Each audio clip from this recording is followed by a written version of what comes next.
आप सभी को जय मसीह की। प्रभु यीशु मसीह के नाम से मैं आप सभी का स्वागत करता हूं आज के वचन के लिए। परमेश्वर के प्रिय लोगों, आज जो बातें मैं आपको बताने जा रहा हूं बड़े ध्यान से सुनिएगा, प्रार्थना पूर्वक सुनिएगा, क्योंकि आज हम प्रार्थना के ऐसे संदर्भ को हम सीखने वाले हैं। अगर आपने वाकई में इन बातों को अपने जीवन में इस्तेमाल किया, परमेश्वर से आंसर या जवाब पाने के लिए आपको कोई नहीं रोक सकता। Hallelujah, praise the Lord. परमेश्वर हमारे प्रार्थनाओं का जवाब हमें देना चाहते हैं। परमेश्वर चाहते हैं कि हम प्रार्थना करें। परमेश्वर चाहते हैं कि हम परमेश्वर के नजदीक जाएं, क्योंकि आपको समझना पड़ेगा परमेश्वर ने इंसान को इसीलिए बनाया ताकि संगति कर सके। स्वर्ग में इतने स्वर्गदूत होने के बाद भी उसने मनुष्य को क्यों बनाया? क्या आपने कभी सोचा है इस बात को? आदम को परमेश्वर ने क्यों बनाया? ताकि संगति कर सके। इसलिए यीशु ने क्या कहा, जहां 2 या 3 यीशु मसीह के नाम से इकट्ठे हैं, वहां पर परमेश्वर की उपस्थिति है।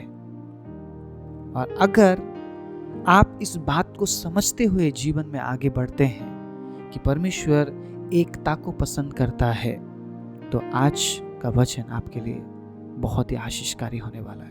मैं पढ़ना चाहता हूं मत्ती का किताब 26 अध्याय उसके 41वें वचन को। कुछ इस प्रकार लिखा है, जागते रहो और प्रार्थना करते रहो कि तुम परीक्षा में ना पड़ो। यीशु मसीह अपने चेलों से कहते हैं कि जागते रहो और प्रार्थना में लगे रहो। ये जो प्रार्थना शब्द है ना, इस शब्द में बहुत कुछ छिपा हुआ है। आप एक बार में समझ नहीं पाएंगे प्रार्थना के शब्द को। पास्टर डीजेस दिनाकरन, जो कि दिन में 10 घंटे प्रार्थना में समय बिताते थे, उन्होंने भी उस गहराई को महसूस नहीं किया होगा जो गहराई वाकई में है प्रार्थना में। मैं विश्वास करता हूं प्रभु अपने दास को अद्भुत अनुभव में लेकर गया। परमेश्वर ने अद्भुत अनुभवों से होकर पास्टर डीजेस दिनाकरन को चलाया। इसलिए आज जीसस कॉल्स जो मिनिस्ट्री है, हम किस प्रकार देखते हैं कितना बड़ा सेवकाई है। अब समझिए, अगर एक व्यक्ति प्रार्थना के गहराई को इतना समझ सकते हैं, तो आप और मैं, हम क्यों नहीं समझ सकते? क्या आप समझ पा रहे हैं यीशु मसीह ने क्यों कहा कि जागते रहो और प्रार्थना करते रहो? क्योंकि प्रार्थना का मतलब ही जागना है। प्रार्थना का मतलब ही चौकन्ना रहना है।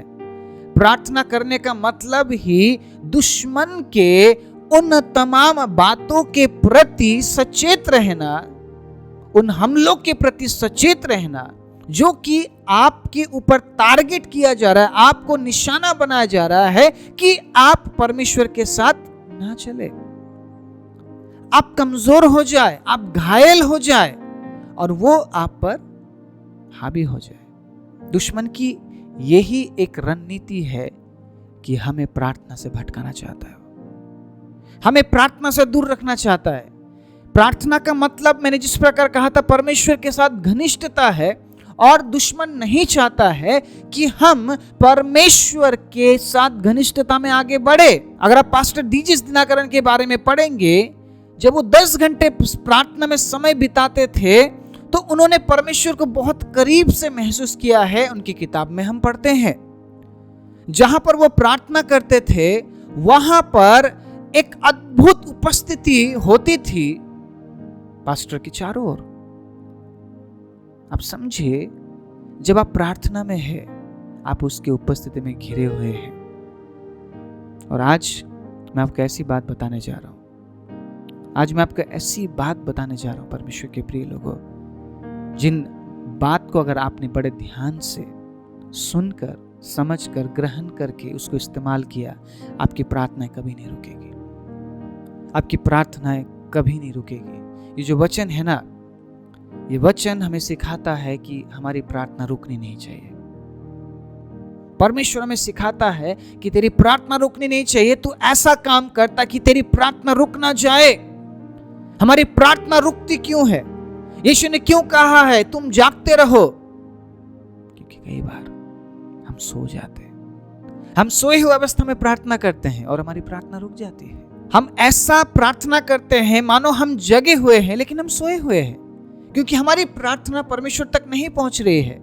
अगर आप सोए हुए अवस्था में प्रार्थना करते हैं तो आपकी प्रार्थना परमेश्वर तक नहीं पहुंचेगी, रुक जाएगी। परमेश्वर के अजीजों, इसलिए वो कहता है जाग और प्रार्थना कर। और जो प्रार्थना करते हैं वो परीक्षाओं में नहीं पड़ते। परमेश्वर उन्हें उन तमाम परीक्षाओं से बाहर निकालता है। परमेश्वर जानता है आप किस परीक्षा में गिर सकते हैं, और उस गिरने वाले हालात तक वो कभी आपको लेकर नहीं जाएगा।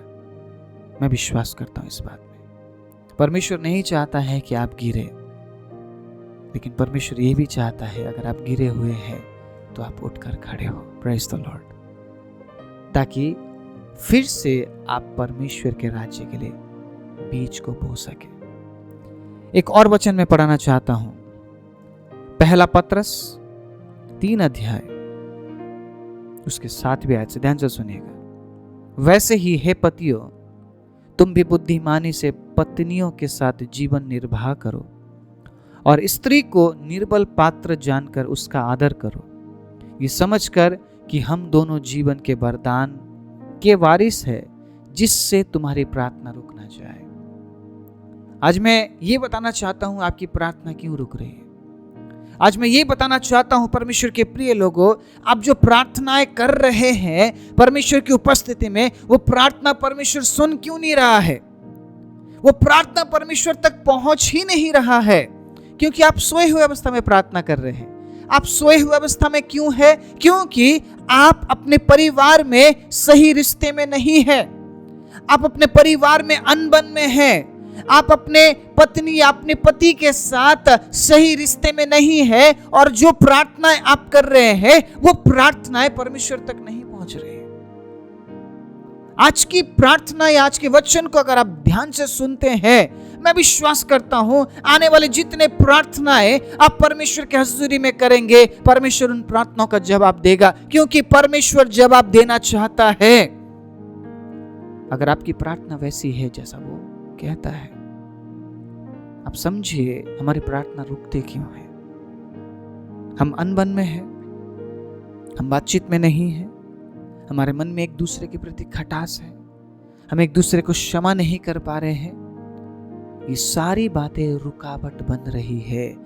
आपके ऊपर एक काला सा बादल बनकर छाया हुआ है आपके मन की बात, और वो बातें आपकी प्रार्थना परमेश्वर तक पहुंचने नहीं दे रहा है। रुकावट बनी हुई है। शायद आपका क्रोध हो सकता है, शायद आपकी जलन की बातें हो सकती है, शायद आपकी रोष की बातें हो सकती है, शायद एक दूसरे को ना समझने वाली बात हो सकती है। जैसा पुरुष के लिए आज्ञा दिया गया है वैसा स्त्री के लिए भी आज्ञा दिया गया है। स्त्री को कहा है तू अपने पति के अधीन रहे, उसका आदर कर, सम्मान कर, और पति को भी कहा गया है कि अपने पत्नी को समझ और निर्बल पात्र जानकर उनका आदर कर। जैसा प्रभु ने तुझसे प्रेम किया वैसे तू अपनी पत्नी से प्रेम कर। और अगर तुम दोनों ऐसे जीवन को जीते हो, ऐसे जिंदगी को तुम निर्वाह करते हो, तुम्हारी प्रार्थना किसी भी हद में नहीं रुकेगी, तुम्हारी प्रार्थना परमेश्वर तक पहुंचेगी। अगर हमारी प्रार्थना रुक रही है, इसमें गलती परमेश्वर की नहीं है, गलती हमारी है। गलती हमारी है क्योंकि हम जागे हुए नहीं हैं। जागने का मतलब पता क्या है? जब आप वचन को सुनते हैं, क्योंकि आप सोकर वचन नहीं सुन सकते। आप अगर वचन सुनते हैं तो उस वचन के अनुसार आप जाग सकते हैं कि प्रभु आपसे क्या बोल रहा है, प्रभु आपसे क्या चाहता है, परमेश्वर आपसे क्या कह रहा है कि ये कर, परमेश्वर आपसे क्या चाह रहा है कि ऐसा करो। आप जागे हुए अवस्था में इन बातों को समझ सकते हैं, आप सोए हुए अवस्था में नहीं समझ सकते हैं। आपके जागने का मतलब वचन सुनना है। आप जागे हुए अवस्था में है मतलब आप हर दिन परमेश्वर के वचन के अनुसार चल रहे हैं। लेकिन पता है सोए हुए कौन है? जो इस बात को पढ़ने के बाद भी वो नहीं मानते हैं, इन वचनों को पढ़ने के बाद भी नहीं मानते हैं। वो पढ़ रहे हैं कि परमेश्वर ने क्या कहा, तू अपनी पत्नियों के साथ ऐसे बर्ताव कर, उनका आदर कर। पत्नियां सुन रही है अपने पतियों के अधीन रहो, लेकिन सुनने के बाद भी उस वचन को वो मान नहीं पा रहे हैं। इसका मतलब वो जागे नहीं है, वो सोए हुए अवस्था में है। और परमेश्वर के प्रिय लोगों, अगर आप सोए हुए हैं तो आप प्रार्थना नहीं कर सकते हैं। अगर आप सोए हुए अवस्था में प्रार्थना करते भी हैं तो आपकी प्रार्थना रुक रही है, आपका निवेदन रुक रहा है। और आप इस बात के लिए परमेश्वर पर दोष नहीं लगा सकते हैं। आप इस बात के लिए ये नहीं बोल सकते हैं कि प्रभु आप हमारी प्रार्थना नहीं सुन रहे हैं। परमेश्वर अपने वचन से आपसे बात कर रहे हैं कि तू जाग जाग, इस वचन के अनुसार तू जाग, इस वचन के अनुसार तो जी। तो देख, मैं तेरी प्रार्थना क्यों नहीं सुनूंगा, मैं तुझे जवाब क्यों नहीं दूंगा। यिर्मयाह 33:3 में उसने कहा है, मुझसे प्रार्थना कर, मैं तेरी सुनकर तुझे ऐसी कठिन बातें बताना मैं चाहता हूं, मैं बताऊंगा जिससे तू अभी नहीं जानता है। परमेश्वर के प्रिय लोगों, प्रार्थना शब्द बहुत छोटा है, लेकिन अगर आप उसके गहराई में जाने लगते हैं ना, पास्टर डीजिस दिनाकरण भी शायद उस थोड़े से गहराई में वो गए होंगे। दिन में 10 घंटे प्रार्थना करने के बाद भी हम तो कितना प्रार्थना करते हैं, हम तो बहुत थोड़ा सा ही प्रार्थना करते होंगे, 10 मिनट, 15 मिनट, आधे घंटे, 1 घंटे। हम उस गहराई को समझ ही नहीं पाए हैं। वो बहुत गहरा है, बहुत गहरा है। और जब आप प्रार्थना में समय बिताते हैं, परमेश्वर के प्रिय लोगों, सबसे बड़ी बात, वो आपको बचाता है उन तमाम परीक्षाओं से। आपको पता नहीं है आपके जीवन में आने वाले दिनों में क्या आने वाला है, क्या घटने वाला है। आपको आपके भविष्य के बारे में कुछ नहीं पता है। आपको पता नहीं है कि अगले 10 साल बाद आपके जीवन में क्या होगा। आपको पता नहीं है अगले 5 साल बाद आपके जीवन में क्या होगा। आज आप देख रहे हैं सब कुछ अच्छा है, आज आप देख रहे हैं भरपूरी है, आज आप देख रहे हैं आशीष है, आज आप देख रहे हैं चंगाई है, लेकिन अगले 10 साल बाद आपके जीवन के साथ क्या होने वाला आपको नहीं पता। लेकिन जब आप प्रार्थना में समय बिताते हैं, 10 साल बाद अगर आपके जीवन में कोई ऐसी कठिनाई आ रही है, परमेश्वर उस कठिनाई को अभी से कम करना शुरू करेगा आपके प्रार्थना की वजह से। बोलिए हालेलुया, प्रेज द लॉर्ड।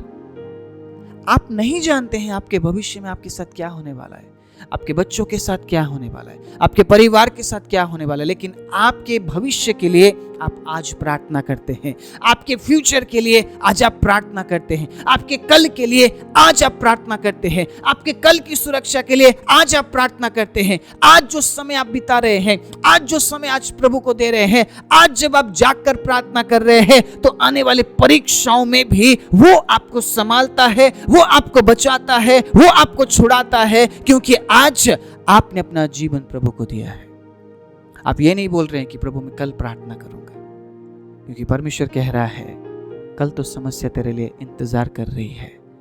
क्या तू कल प्रार्थना करेगा समस्या आने के बाद? तू आज प्रार्थना कर मेरे बेटे और मेरे बेटी, ताकि कल जब वो परीक्षा तेरे जीवन में आए तो उसमें गिरना नहीं है। हालेलुया, तो उसमें उठकर खड़ा होना है। वो परीक्षा तुझे गिराने के लिए आ रही है, लेकिन मैं तुझे गिरने नहीं दूंगा। ये प्रभु का वचन है। ये वचन किसके लिए है? जो इस वचन के अनुसार जागते हैं और प्रार्थना में लगे रहते हैं। उनके लिए ये मतलब नहीं है कि आज मेरे साथ क्या घट रहा है, कल मेरे साथ क्या घटेगा। वो निरंतर प्रार्थना करते हैं, क्योंकि परमेश्वर का आज्ञा है प्रार्थना कर। वो ये नहीं सोचते हैं कि आज तो सब कुछ अच्छा है, आज मुझे प्रार्थना करने की क्या जरूरत है, आज तो मैं बिल्कुल सुरक्षित हूं, आज मुझे प्रार्थना करने की क्या जरूरत है, मैं कल प्रार्थना करूंगा, क्योंकि कल अगर मुसीबत आया तो कल मैं प्रार्थना करूंगा, आज मुझे प्रार्थना करने की जरूरत नहीं है। आपको पता है परमेश्वर ने इजराइलियों को क्या सिखाया? इजराइलियों को परमेश्वर ने कल के बारे में चिंता करने के लिए नहीं सिखाया। उस रेगिस्तान में, उस खुले मैदान में वो भूखे भी होते थे, वो प्यासे भी होते थे, और परमेश्वर उन्हें सिखाना चाहता था परमेश्वर पर भरोसा कैसे किया जाता है। आपको पता है आप आपके प्रार्थना के जरिए परमेश्वर को दिखा सकते हैं कि आप उस पर भरोसा करते हैं या नहीं। इजरायली लोग जब तकलीफ होता था वो प्रभु प्रभु प्रभु चिल्लाते थे, प्रभु दया कर। और प्रभु का दिल इतना हम्बल, इतना नम्र, प्रभु तुरंत दया करता। वो भूखे थे, परमेश्वर ने उन्हें स्वर्गीय भोजन मन्ना खिलाया। आपको पता है परमेश्वर ने क्या इंस्ट्रक्शन दिया, उन्हें क्या निर्देश दिया परमेश्वर ने? जितना खाना है आज के लिए खा, कल के लिए मत बटोरना। आप समझ रहे? अगर आपके पास कल के लिए है, आपने बटोरा है, जहां तेरा धन है वहीं तेरा मन है। यीशु ने क्यों कहा? अगर आपका धन परमेश्वर के पास है, आप हर दिन प्रार्थना करेंगे, क्योंकि परमेश्वर चाहता है आप हर दिन प्रार्थना करें। आप जितने भी इस वचन को देख रहे हैं, मैं आपके लिए बोल रहा हूं, परमेश्वर चाहता है कि आप हर दिन प्रार्थना करें, परमेश्वर के अजीज हो। और वो ये नहीं चाहता है कि आप बटोरे और उस पर आपका मन हो। अगर आपके पास पर्याप्त बटोरा हुआ पैसा है, सोना है, चांदी है, हीरा है, आप कभी प्रार्थना में समय नहीं बिताएंगे। लेकिन अगर आप नीड में हैं, आप जरूरत में हैं, अगर आपका धन परमेश्वर के पास है, आप हर दिन परमेश्वर के पास जाएंगे और आप बोलेंगे, प्रभु आज की जरूरत पूरा कर। Praise the Lord. सच में वो महान है। परमेश्वर का काम करने का तरीका बहुत अलग है। हम इंसान कल के बारे में सोचते हैं, वो आज के बारे में सोचता है। जितना भी खा सकते हो खाओ, बटोरना नहीं। लेकिन इजरायलियों ने पता क्या गलती किया? खाया नहीं, पहले वो बटोरने लगे, उसके बाद खाने लगे। और अगले दिन बटोरे हुए उन मन्नों को जब उन्होंने देखा, उसमें कीड़े लग गए थे, वो नहीं खा पाए और परमेश्वर ने उस दिन उनको खिलाया भी नहीं। इस बात से आप क्या समझते हैं? क्या परमेश्वर हमसे प्यार नहीं करता है? परमेश्वर हमसे प्यार करता है, क्योंकि वो चाहता है आपका मन परमेश्वर की ओर हो, ना कि उन बटोरे हुए चीजों पर। क्योंकि जहां तेरा धन है वहीं तेरा मन होगा। आपके माइंड को पता है, मेरे पास तो इतना सारा पैसा है, मैं प्रार्थना नहीं करूंगा तब भी मेरे पैसे से मैं जी लूंगा। आपको पता है, बीच में लोगों ने अपने पैसों को सड़कों में फेंका, नदियों में फेंका, डस्टबिन में फेंका, वो पैसा काम नहीं आया। ऐसा ही बहुत जल्द फिर से होगा। उस समय हम क्या करेंगे? उन बटोरे हुए पैसों का, सोने चांदी का हम क्या करेंगे? मैं आज आपको ये नहीं बोल रहा हूं कि आप मत बटोरिए। प्रभु आशीष दे, आपके पास पर्याप्त भोजन हो, आपके पास पर्याप्त पैसा हो। मैं आपके ब्लेसिंग में, आपके आशीष के लिए हमेशा कामना करता हूं, प्रार्थना करता हूं, और मैं यही भरोसा रखता हूं कि प्रभु आपको आशीष देगा। लेकिन मैं आपसे ये भी विनती करना चाहता हूं, आपका मन उन बटोरे हुए चीजों पर ना लगे। हर दिन की जरूरत प्रभु से मांगना सीखिए। हर दिन प्रभु की उपस्थिति में आकर प्रभु से बात करना सीखिए, क्योंकि परमेश्वर सिर्फ आपके भोजन और कपड़े के बारे में नहीं सोचता है, आपके भविष्य के बारे में वो सोचता है। आपके आने वाले कल क्या होने वाला है वो जानता है, और उन बातों के बारे में परमेश्वर सोचता है। और वो नहीं चाहता है कि आप परीक्षा में गिरे, और वो नहीं चाहता है कि दुश्मन आपके ऊपर हावी हो, और वो ये भी नहीं चाहता है कि आप दुश्मन के जाल में फंस जाए और आप शिकार हो जाए। वो ये नहीं चाहता है। उसने अपना खून देकर परमेश्वर के प्रिय लोगों को हमें बचाया है, और वो ये नहीं चाहता है कि हम नाश हो जाए। इसलिए आइए अपने आदत को बदले, अपने स्वभाव को बदले, एक दूसरे को समझे, परिवार में किस प्रकार रहना है। पति पत्नी, आप एक दूसरे को समझिए, पति को क्षमा कीजिए, पत्नी को क्षमा कीजिए, एक दूसरे में प्रेम के आप नजदीक आइए। परमेश्वर के प्रिय लोगों, प्रार्थना में समय बिताइए, ताकि आपकी प्रार्थना रुकना नहीं है। आपकी प्रार्थना रुकती क्यों है?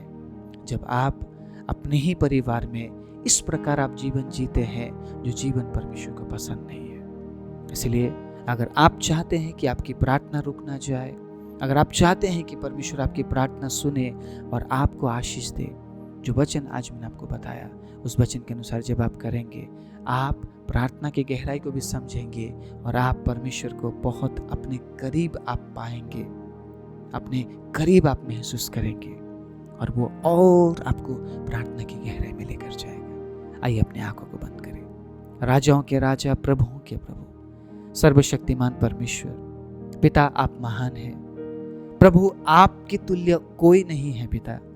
आपका वचन इतना अद्भुत है प्रभु, हर दिन हमसे बात कर रहा है परमेश्वर, हर दिन हमें मजबूत कर रहा है प्रभु। और होने दे प्रभु, जितनों ने आज के वचन को सुना है और जितनों ने आज ये निर्णय लिया है कि इस वचन को वो आगे अपने भाई, अपने बहन, अपने दोस्तों के साथ ये बांटेंगे प्रभु, होने दे जहां जहां ये वचन पहुंचता है प्रभु, वहां पर आपकी प्रार्थना का जवाब पहुंचने पाए यीशु के नाम में। जितनों ने आज निर्णय लिया है कि वो अपने परिवार में उन हालातों को बदलेंगे, अपने स्वभाव को बदलेंगे, एक दूसरे के प्रति के भावनाओं को बदलेंगे, ताकि उनकी प्रार्थना रुक ना जाए, प्रभु उनके जीवन में अद्भुत काम आप कीजिए। धन्यवाद देते हैं इन सारी बातों से प्रभु, आपके नाम को महिमा आदर मिले। वचन सुनने वाले सभी पर आपके आशीष को उठेलते हुए यीशु के नाम से मांगते, आमीन।